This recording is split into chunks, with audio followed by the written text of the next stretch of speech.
자신의 인생 항해 선장 역할을 하는 곳이 있지요. 예수를 믿고 성령으로 거듭난 성도들은 예수님을 선장으로 모시고 살아가야 합니다. 그러면 예수님이 세상을 살아갈 때 성령으로 낙원으로 성공으로 인도하십니다. 그런데 예수를 믿고 성령으로 거듭났다고 하지만 아직도 예수님이 선장이지 못하고 마음의 상처와 자아가 선장이 되어 영적, 정신적, 육체의 고통을 당하면서 세상을 살아가는 성도들이 많습니다. 이유는 예수를 믿고 성령으로 거듭났다고 입심 좋게 말을 하지만 자신의 마음이 말씀과 성령으로 정비되고 정화되지 못하여 옛사람으로 살 때 마음에 형성된 상처와 자아가 주인 노릇을 하면서 자신의 배를 항해하고 있기 때문에 고통을 당하는 것입니다. 오늘 사도행전 27장에 보면 백부장이 선장과 선주의 말을 바울의 말보다 더 믿더라행 27장 11절라는 말씀이 있습니다. 이 말을 성령으로 바르게 깨닫고 보면 하나님의 말씀보다 마음에 형성된 상처로 인하여 형성된 자아가 하나님의 말씀을 무시하고 상처에 형성된 자아를 더 믿고 항해를 하다가 모든 것을 포기해야 하는 사태를 만나게 된다는 뜻으로 이해가 됩니다. 우리 성도들도 마찬가지입니다. 마음에 형성된 상처와 스트레스와 자아를 말씀과 성령으로 정비하고 정하지 않으면 오늘 본문에 나오는 백부장과 선장의 경우와 같은 불행을 만나게 되는 것입니다. 자신들만 불행한 결과를 맞이하는 것이 아니고 같이 사는 식구들과 주변의 식구들이 피해를 당한다는 것입니다. 이만큼 성도들은 마음의 정비와 정화가 중요합니다. 필자는 이렇게 생각합니다. 예수를 믿고 성령의 인도를 받으면서 교회에 다니면서 믿음 생활을 하는 성도들은 너나 나나 할 것 없이 진리의 말씀과 성령으로 마음을 정화해야 하나님의 예비한 축복을 받으면서 낙원을 누리면서 살아갈 수가 있다는 것입니다. 많은 목회자와 성도들의 사고가 마음의 정비와 정화는 질병이 생기고 상처로 고통이 찾아오는 문제가 발생해야 하는 사역인 줄로 알고 있습니다. 그러나 그렇지 않습니다. 누구나 예수를 믿었으면 새 사람이 되었으므로 마음의 정비와 정화는 필수입니다. 그래야 예수님의 인도 속에서 삶을 성공적으로 살아갈 수가 있습니다. 타이타닉이란 영화가 세계 많은 사람들에게 크게 감동을 주고 있습니다. 타이타닉은 지금부터 110년 전 1911년에 영국에서 제조된 당시 세계 최대의 관광 여객선이었습니다. 길이가 259m, 46,000t나 되는 최대 호화 여객선이었습니다. 요즘 세계 부자들이 바다 위에 떠다니는 호텔이라고 하는 크루즈라고 하는 관광 여객선을 타고 세계를 돌며 수개월씩 여행합니다. 가끔 부산항에도 정착하였다는 뉴스를 듣기도 합니다. 100년 전 우리나라는 고기잡이 목선 정도를 제조할 때 이미 영국은 이렇게 큰 배를 제조할 수 있었다는 것은 대단한 것입니다. 억만장자들의 선장으로 알려진 에드워드 존 스미스 선장은 말했습니다. 나는 선장으로서 한 번도 파선당한 일도 없으며 어떤 조류의 재난에도 이길 수 있으며 한 번도 절망할 정도의 위기에 처한 일도 없었다. 고 40년의 선장 경력을 당당히 자랑했습니다. 승무원과 승객 모두 2,224명을 태우고 영국에서 대서양을 건너 미국 뉴욕으로 출항했습니다. 자신만만하게 그리고 모든 승객들과 승무원들은 즐거운 마음으로 출항했습니다. 밤마다 파티를 하며 즐겼습니다. 출항한 지 5일째 되는 날 산덩이 같은 빙하에 부딪혀 2시간 40분 만에 침몰하였습니다. 1,513명의 희생자를 낸 당시 세계 최대 해난 사고였습니다. 온 세계를 놀라게 했습니다. 그리고 오늘날의 타이타닉이란 영화로 제작되어 보고 있습니다.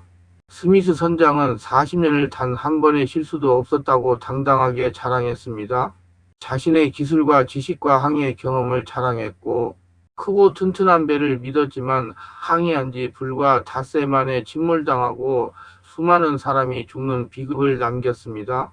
우리 성도들도 말씀과 성령으로 마음을 정비하고 정리하지 않고 자신의 실력과 지식과 자아를 믿고 인생의 항로를 따라 항해한다면 앞에 설명한 타이타닉호와 마찬가지로 세상의 빙하를 만나 침몰하는 경우를 당할 수가 있다는 것입니다.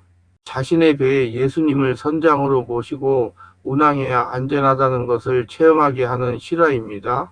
자동차를 타고 터널을 지날 때가 있습니다.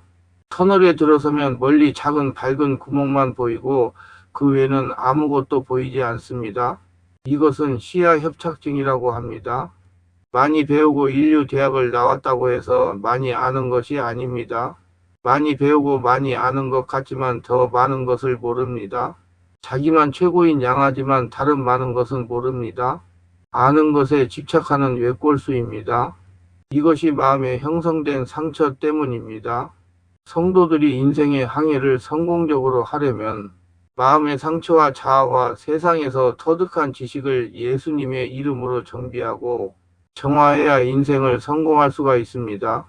그런즉 누구든지 그리스도 안에 있으면 새로운 피조물이라 이전 것은 지나갔으니 보라 새 것이 되었도다고 5장 17절 새 것이 되었으니 예수님을 자신의 배에 선정으로 모시고 살아가시기를 바랍니다.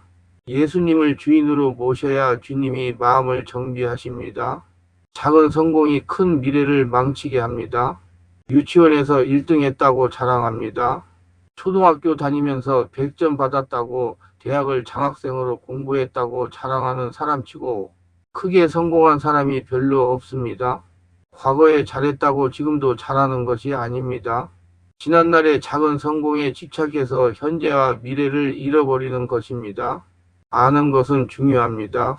그러나 많이 안다고 해서 반드시 성공하는 것만은 아닙니다. 기술도 경험도 매우 필요합니다. 그러나 기술이 좋고 경험이 많아도 실패하는 사람이 많습니다. 똑똑한 바보가 우리 주변에 많이 있습니다. 많이 배운 사람은 다른 사람의 말을 듣지 않습니다. 경험이 많은 사람은 다른 사람의 실수를 비웃습니다. 자기는 실수 같은 것은 없다고 자만합니다. 이 모든 것들이 마음에 잘못 형성된 상처와 자아 때문입니다. 그래서 하나님은 지식까지 새롭다 하심을 받으라고 말씀하시는 것입니다. 골 3장 10절 본문에 276명을 태운 배가 로마를 향하여 출항을 하였습니다. 당시로서는 대단히 큰 배였습니다. 많은 사람들과 화물을 싣고 출항하여 작은 미항에 잠깐 들렸습니다. 미항에 오래 머물려고 한 것이 아니라 풍세가 험하여 간신히 바람막이로 미항에 도착한 것입니다. 여러 날이 걸려 금식하는 절기가 지났지만 항해하기에는 위태로웠습니다. 그래서 배에 탄 사람들의 의견을 물어보았습니다. 기후적으로 겨울이라 행선하기에는 적합하지 않기에 겨울을 지나서 항해해야만 했습니다. 그런데 사람들은 긴 겨울을 미항에서 오래 머물고 싶지 않았습니다. 어차피 로마까지는 갈 수 없지만 이왕이면 미항보다는 페닉스에 가서 겨울을 지내는 것이 좋다고 했습니다. 미항은 작은 항구로서 겨울을 지내기에는 좋은 곳이 아니었기 때문에 페닉스에서 겨울을 지내자고 하는 것입니다. 그러나 미항까지 오는데도 여러 날 만에 간신히 도착했기 때문에 페닉스까지 가는 데는 약간의 위험이 있다는 것을 모두 알고 있습니다. 백부장이 선장과 선주에게 물어보았습니다. 선장과 선주 역시 미항에서 겨울을 지내는 것을 원하지 않았습니다. 약간의 위험이 있지만 선장은 자신의 항해 기술을 믿고 출항하자고 했습니다. 선주 역시 배 주인으로 자신의 배가 큰 배라는 것을 자랑하며 출항하자고 하였습니다. 선장은 지식과 기술과 경험을 상징하는 사람입니다. 타이타닉 선장 역시 40년을 대서양을 항해한 자신의 지식과 경험을 자랑하였던 것처럼 선장은 자신의 항해술이 누구보다도 자신만만하다고 생각하였습니다. 지금까지 한 번도 위험한 위기를 당해보지 않았다는 것입니다. 웬만한 파도쯤은 다 이겼던 경험을 자랑 삼아 출항하자고 한 것입니다. 많은 사람들이 자신의 지식과 경험을 자랑합니다. 그러나 사람은 약합니다. 왜 약한가 한치의 앞길도 내다볼 수가 없기 때문입니다. 선주는 물질을 상징하는 사람입니다. 돈 있으면 뭐든지 다 할 수 있다고 생각하는 사람입니다. 돈 좀 있다고 큰 소리치고 자기 주관대로 하자고 하는 것입니다. 돈 있는 사람의 말은 힘이 있습니다. 돈 있는 사람의 소리가 큽니다. 선장은 자신의 배가 크다는 것을 자랑하며 떠나자고 했습니다. 선장과 선주는 상식에서 벗어난 말을 하였습니다. 선장과 선주의 말이 인간적인 말에서 벗어난 것은 그 항구가 겨울을 지내기에 불편하므로 거기서 떠나 아무쪼록 베닉스에 가서 겨울을 지내자행이 17장 12절고 하는 데서 알 수가 있습니다. 미양은 긴 겨울을 지내기에는 좋은 시설도 없는 곳이지만 베닉스는 즐겁게 지낼 수 있는 시설들이 많은 향락의 도시였기 때문이라는 것입니다. 그래서 약간의 위험이 있지만 선장은 자신의 항해술을 자랑하는 교만함에서 떠나자고 한 것입니다. 선주 역시 자신의 재산을 자랑하는 교만과 향락 중심으로 떠나자고 한 것입니다. 백부장은 바울에게 물어보았습니다. 바울은 누굽니까? 선장과 비교가 될 수 없는 항해에 무지한 사람일 뿐 아니라 죄수입니다. 바울은 죄수이기 때문에 별로 관심을 가지지 않습니다. 그럼에도 백부장은 바울에게 어떻게 하면 좋겠느냐고 물어보았습니다. 백부장은 바울이 죄수이지만 보통 죄수가 아니라는 것을 알았습니다. 이미 천부장으로부터 바울이 죄 없다는 것을 인정했지만 가이사 황제에게 재판받기를 원해서 로마까지 이송되는 바울을 백부장은 잘 알고 있습니다. 바울은 죄수지만 다른 죄수와 같이 취급하지 않고 출항을 하느냐 마느냐 중요한 결정하는 것에 대한 것을 물어본 것입니다. 그래서 바울은 하나님의 계시를 듣고 여러분이여 내가 보니 이번 항해가 물과 배만 아니라 우리 생명에도 타격과 많은 손해를 끼치리라 행 27장 10절고 말했습니다. 바울은 미항을 출항해서 베닉스까지 가는 것은 매우 위험한 일이라고 말했습니다. 바울이 이러한 말을 할 수 있었던 것은 하나님으로부터 어떤 계시를 받았는지 성경에 기록되지 않았지만 하나님의 계시입니다. 바울은 하나님이 함께 하시는 사람입니다. 하나님은 바울의 마음을 주관하십니다. 바울에게는 항해 기술도 경험도 없지만 하나님께서 지식의 말씀과 지혜의 말씀을 주신 것입니다. 지식의 말씀이란 하나님만 아시는 지식을 순간 알게 하는 것입니다. 지혜의 말씀이란 당면한 문제를 해결할 수가 있는 지혜를 말하는 것입니다. 모두 성령으로 충만해야 알아낼 수가 있습니다. 바울이 하나님의 지식의 말씀과 지혜의 말씀을 듣고 선장과 선주와의 생각과 다른 항해하는 것은 큰 손해를 끼치는 위험한 일이기 때문에 항해하지 않는 것이 좋다고 말한 것입니다. 성도는 누굽니까? 성령 하나님이 함께 하시는 사람들입니다. 어떤 일을 결정할 때 하나님은 성도들에게 지식의 말씀과 지혜의 말씀을 주셔서 바른 길을 따르도록 가르쳐 주십니다. 그리고 중요한 것은 떠나면 위험하다고 하는 사람이 바울 한 사람뿐이고 다수가 다 떠나자고 한 것입니다. 민주주의 원칙은 다수결입니다. 그러나 다수결이 다 좋은 것은 아닙니다. 기독교가 다수결을 중요시하였다면 이 땅의 교회는 존재를 찾아볼 수 없게 되었을 것입니다. 예수님 한 사람이 말씀하시는 것이라도 진리가 되기 때문에 기독교는 오늘에 이르기까지 성장할 수 있게 된 것입니다. 모두가 반대한다고 할지라도 한 사람의 주장이 옳을 때가 있습니다. 다수결의 원칙을 두면 진리는 빛을 잃게 됩니다. 백부장은 바울이 하나님의 계시를 듣고 권면하는 말을 무시하고 선장과 선주의 말을 더 믿고 출항했습니다. 다행스럽게도 남풍이 순하게 불었습니다. 그래서 선장과 선주는 물론 백부장도 바울의 말을 듣지 않은 것을 잘했다고 생각하며 기뻐했습니다. 그런데 얼마 가지 않아 유라굴로라는 광풍을 만나게 되었습니다. 유라굴라는 요즘 태풍마다 이름이 있듯이 상당한 위력이 있는 강풍이었습니다.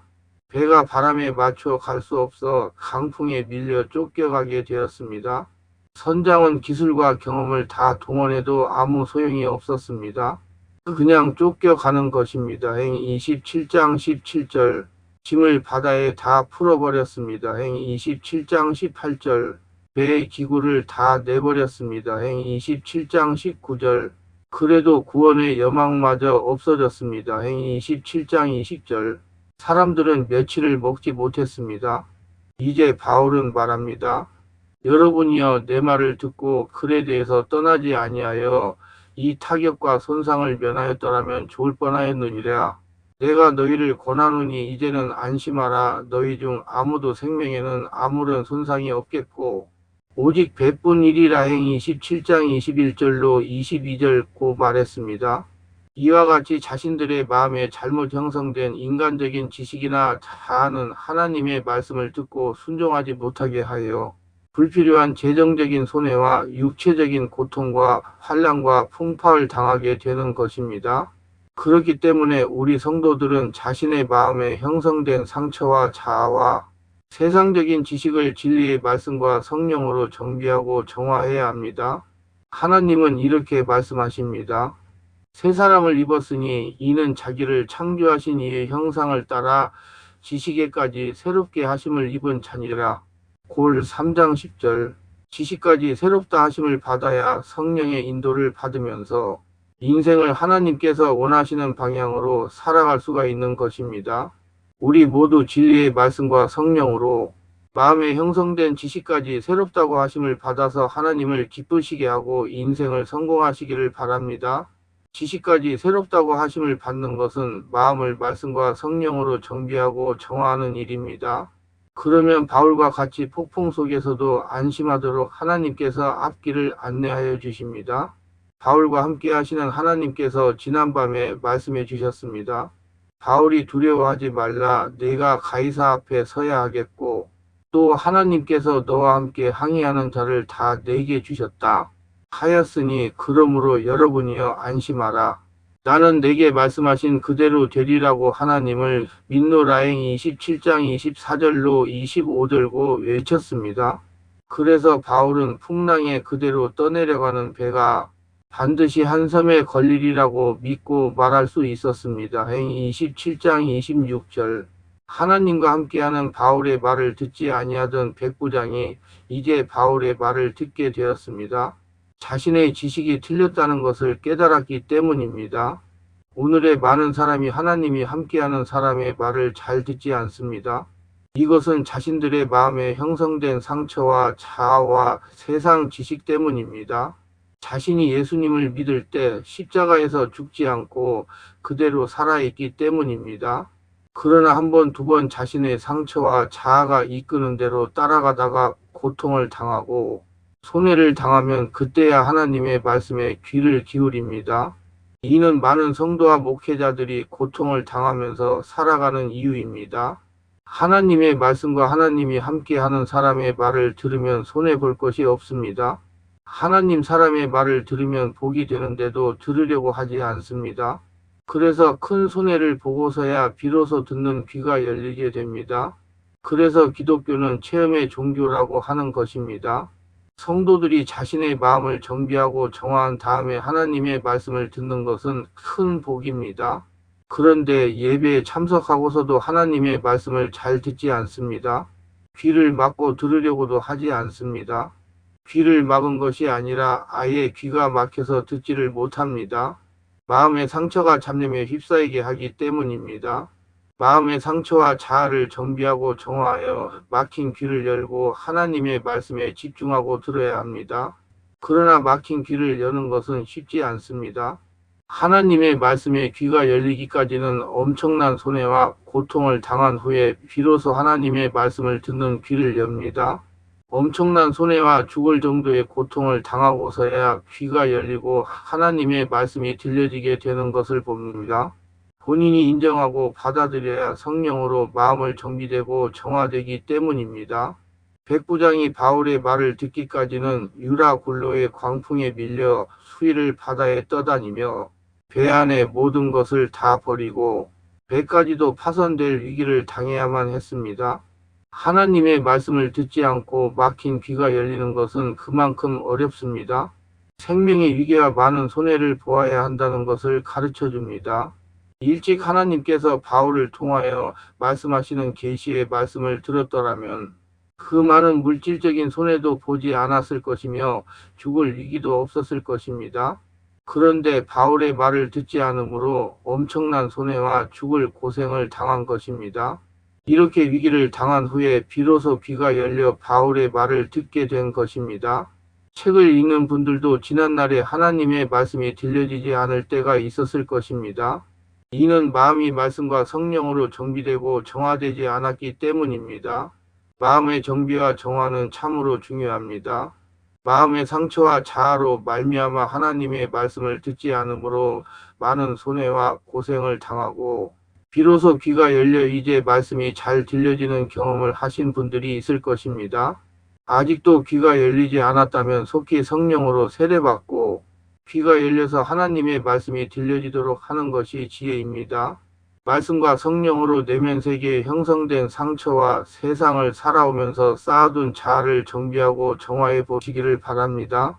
우리는 미련하게 귀를 막고 하나님의 말씀을 듣지 않으므로 물질적인 손해와 앞이 보이지 않을 정도의 어려움과 위기를 당하지 않아야 합니다. 왜 하나님의 말씀이 들려지지 않습니까? 마음의 상처와 자아와 교만으로 역사하는 귀신이 하나님의 말씀을 듣지 못하게 귀를 막기 때문입니다. 하나님 말씀을 무시하는 것입니다. 설교 말씀을 무시하기 때문에 듣지 않는 것입니다. 자신의 기술과 지혜와 경험을 자랑하는 자만심이 강하기 때문에 말씀을 들어야 할 필요를 느끼지 못합니다. 하나님의 말씀을 듣지 못하도록 귀를 막는 것입니다. 그리고 물질을 믿기 때문입니다. 물질이 아쉽지 않기 때문에 하나님의 축복을 바라지 않습니다. 이렇게 자기 교만에 하나님의 말씀을 듣지 않고 귀를 막으면 유라굴로가 앞에 있다는 것을 명심해야 합니다. 그래서 부자보다는 가난한 자가 말씀을 잘 듣습니다. 권세 있는 자보다 나약한 사람이 하나님의 말씀을 잘 듣습니다. 건강한 사람보다 병든 사람이 말씀을 잘 듣습니다. 성공한 사람보다 실패한 사람이 말씀을 잘 듣습니다. 하나님 말씀을 무시하고 듣지 않다가 많은 사람들이 재산과 건강을 다 잃고 그때 비로소 하나님의 말씀이 잘 들려지게 되는 경험을 많이 합니다. 많은 어려움을 당하고서 비로소 하나님의 말씀이 귀에 속속 들어오는 것입니다. 죽을 고비를 당하고서 하나님의 말씀이 꿀맛처럼 달다는 것을 알게 됩니다. 바울이 이렇게 책망합니다. 바울이 가운데 서서 말하되 여러분이여 내 말을 듣고 글에 대해서 떠나지 아니하여 이 타격과 손상을 면하였더라면 좋을 뻔하였느니라. 27장 21절은 말씀처럼 예수를 믿고 교회에 들어와 일찍 마음을 말씀과 성령으로 정비하고 정화하여 성령으로 기도하며 성령으로 하나님의 말씀 듣는 것이 지혜요 그 축복입니다. 타격과 손상을 면하는 것은 일찍 말씀을 듣는 것입니다. 아직도 귀가 열리지 않아 하나님의 말씀이 들려지지 않는다면 타격과 손상을 당하기 전에 귀가 열려 하나님의 말씀을 들어야만 합니다. 하나님의 말씀에 귀를 막고 듣지 않는 것은 매우 미련한 것입니다. 속히 성령으로 세례를 받고 진리의 말씀과 성령의 역사하심으로 마음을 정비하고 정화하여 성령 하나님으로 채워서 성령으로 귀를 열어 하나님의 말씀을 듣고 말씀이 주는 복을 받아 누리는 성도들이 되시기를 부탁합니다. 저는 충만한 교회 강요쌤 목사입니다. 지난 26년 동안 수천 명의 환자들을 예수님의 이름과 성령으로 치유하여 정상적이고 행복하고 사람답게 삶을 살아가도록 인도했습니다. 그리고 목회자들을 말씀과 성령의 세례로 성령의 강한 불과 성령의 은사와 능력을 받아 전인 치유사역자로 치유 목회하도록 훈련했습니다. 강요셉 목사의 소속 교단은 대한예수교 장로회 백석입니다. 어느 목사님의 말을 빌리면 목사님들이 일부가 질병이 많아서 걸어 다니는 종합병원이라고 말씀하셨습니다. 말씀과 성령으로 치유받아 건강하게 사람답게 살면서 목회하시고자 하신다면 전화 연락하시고 예약하시고 오셔서 성령의 세례로 강한 불과 성령의 은사와 능력을 받고 치유받아 새로운 삶을 살아가시기를 바랍니다.